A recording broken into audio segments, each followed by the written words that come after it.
Today we are reviewing a highly talked about smartphone, a flagship in every sense of the word, which many have already called one of the best camera phones of 2025, the Xiaomi 15 Ultra after 1 month of full use. And perhaps it is indeed one of the most ambitious smartphones in terms of cameras that you can get in 2025. Here we have 200 megapixels, 120x zoom, and 8K video. It sounds just like a real dream, but here's the question. How does all this actually work? And is the smartphone worth its price?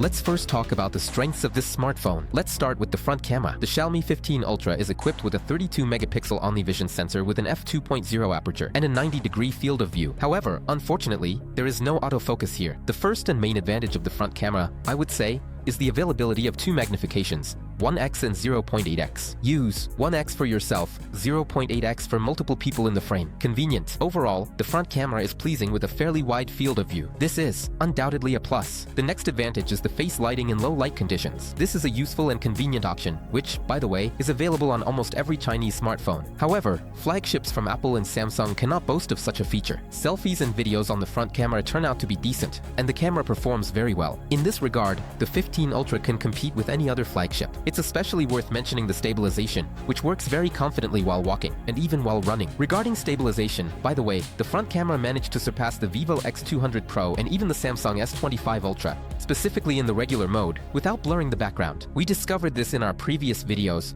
which you can check out by following the links in the description. And what about the main camera module? It includes 4 lenses, an ultra-wide-angle lens, a 0.6x lens, a main 1x camera, and a 3x telephoto lens, which is 50 megapixels, and a 4.3x periscope telephoto lens with 200 megapixels. All cameras are equipped with autofocus and optical image stabilization. One of the most significant advantages of shooting with the main module, I would say, is the portrait and landscape photos. Yes, there are nuances with colors and skin tones, but the quality itself, the photos, are pleasing. The image looks sharp and detailed on all lenses, even with digital zoom. The quality turns out to be decent, even in low light conditions. What continues to amaze me is the presence of up to 120x zoom. Agree, that's really impressive. For a small smartphone camera, this makes the 15 Ultra one of the best smartphones in terms of range. By the way, in video mode, Xiaomi offers up to 30x zoom, and overall in terms of quality and zoom power. This is one of the strongest smartphones on the market, one of the main advantages of the 15 Ultra. I will note, of course, the presence of 8K resolution on all lenses. In good lighting during stationary shooting,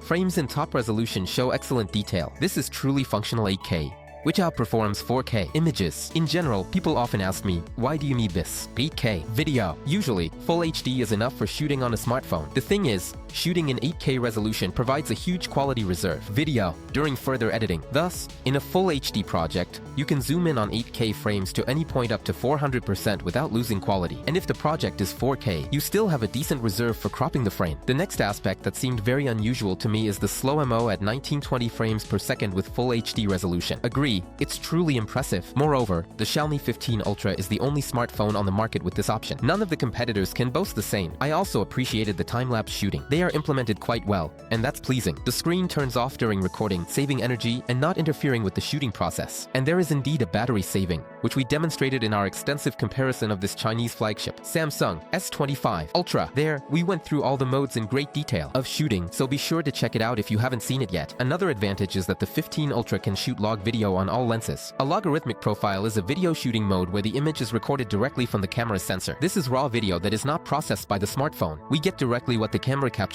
One of the significant advantages I would mention is the macro. The Xiaomi 15 Ultra allows you to shoot macro both on the ultra-wide and the telephoto lens with 3x zoom, and it also offers a separate super macro mode. However, in this mode, only the 3x telephoto lens is available to us. Macro photos on the Xiaomi turn out very decent. They look really great, even with digital zoom and without the macro mode enabled. The macro video also left a positive impression. The 15 Ultra provides very powerful zoom and quite high image quality at all magnifications. I would also like to highlight the dual recording mode, which allows you to film yourself and everything around you simultaneously. 4K at 30 frames per second, pleasant color reproduction, and decent image quality. The mode is functional, although the stabilization here was not impressive at all. I don't recommend filming in motion, but for stationary shooting, like at concerts, the function is really cool. The supermoon mode also pleasantly surprised me. The moon in the photos doesn't just appear as a white circle, but truly natural natural, with detailed textures and relief. And all of this, literally handheld. Yes, friends, we all understand that algorithms and processing are involved here, but if the final result turns out like this,